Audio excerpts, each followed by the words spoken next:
Now we'll talk about naming acids.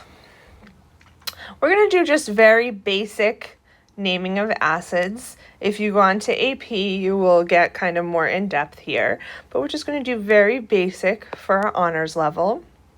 We're going to do 3 categories of acid, and they all are going to start with H, and then they're going to be H plus an element, H plus an 8 polyatomic, and H plus an 8 polyatomic. So as you can already see, those polyatomics are becoming important once again. So here are the rules for naming the acids if we're going from formula to name. So if you have a formula, you're going to recognize it because it's going to start with an H. And if it is just H and an element, you put hydro in front of it, and then the element with ic on the end, and then the word acid. So an example would be HCl is hydrochloric acid. If you have an 8 polyatomic, so you have to look at whatever's connected to the H. Don't worry about the number on the H just yet. We'll get to that. So if you have an 8 polyatomic, like SO4 is sulfate, you just put ic acid. So keep in mind the major difference here is that hydro is just the element, and ic is for the polyatomic, right? So the element has hydro and the ic. If it's just the ic, it's the 8 polyatomic. OUS is the 8 polyatomic. So let's take a look here. Look at whatever is connected to the S, whatever is connected to the H. Here we have PO4, which we know is phosphate. So phosphate becomes phosphoric acid. And you might have thought it was phosphoric acid, because honestly it probably should be, but phosphoric is how they like to say it. Just sounds better, I guess. But if you wrote phosphoric acid, I wouldn't take points off for that. Here we have just the element. So just the element automatically, remember that you have to start with hydro. If it's just the element, you have to start with hydro. And then this will be sulfuric acid. So hydrosulfuric acid. And again, if you wrote hydrosulfic acid, I would be okay with that. We'll get used to this as we practice. So go ahead and try these.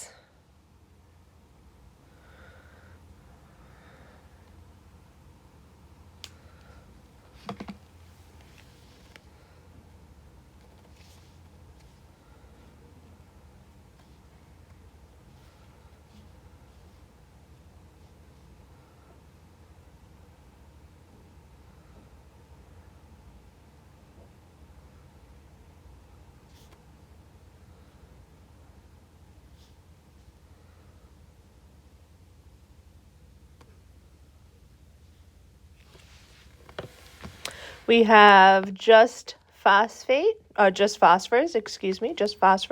So we have hydrophosphoric acid. Here we have nitrate. So that's going to be nitric acid. Hydro is only for when it's just the element.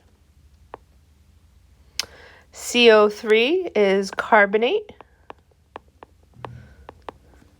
So that becomes carbonic acid.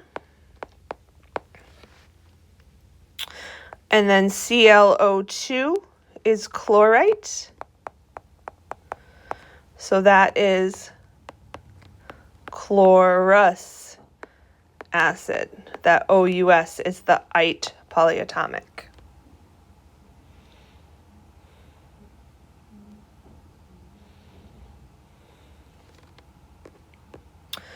Okay, naming acids, name to formula. When writing the formula for acids, you must have enough H plus to add to make the compound neutral. You can also just crisscross. Okay, that's what crisscrossing is all about, is making the compound neutral. All right, so you can think of it this way, but you can also just crisscross. So if you look here, hydrobromic acid, you need to know what the anion is for hydrobromic acid. In other words, what's attached to the H? Hydro tells you it has to be just an element, right? Bromic, that must be bromate. Or bromine, not bromate, bromine. So if you look up bromine, it gets a charge of -1.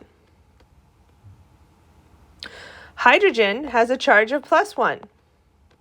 If you crisscross them, you get HBr.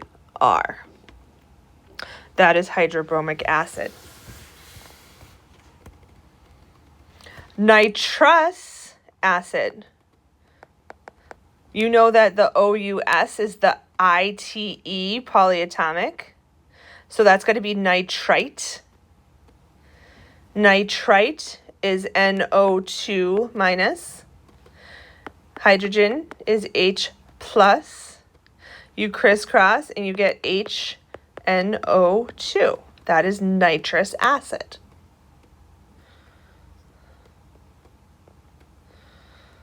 Okay. Oh, we just did this one. So just do the other three, please.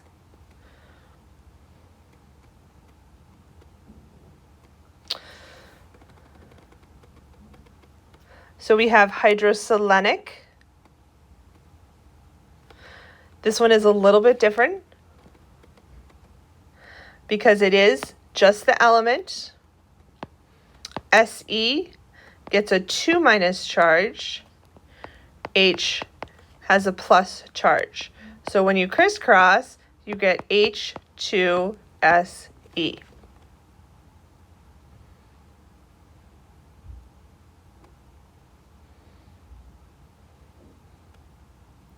Chromic, that means it's the 8 polyatomic, which I do not believe is one that you had to memorize. So I will give that to you. Chromate is CrO42 minus. And we have hydrogen, H plus always. So H2CrO4.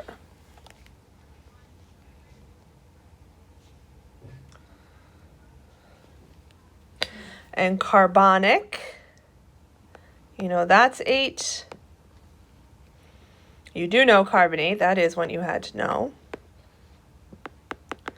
So that's H2CO3.